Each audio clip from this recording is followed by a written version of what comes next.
À Lambaréné, les transporteurs urbains sont dans une double galère qui fragilise entièrement leurs recettes.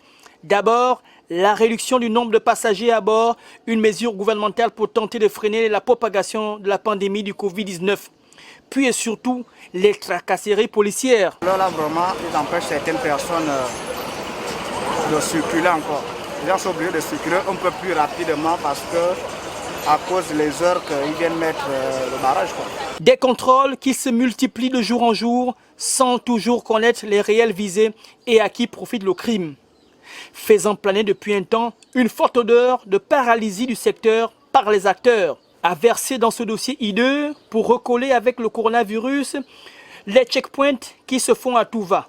Pourtant, dans les mesures d'allègement, le gouvernement avait décidé du passage de 18h à 20h des heures de couvre-feu.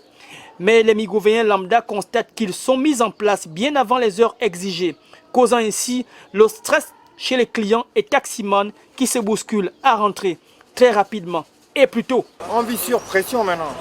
On ne sait pas comment vivre maintenant au Gabon. Est-ce qu'on est Gabonais ou bien on n'est pas Gabonais? Est-ce qu'il y a des lois qui sont appliquées au Gabon ou bien c'est pas appliqué? Les gens sont là, tout le monde regarde, les autorités regardent, personne ne dit rien.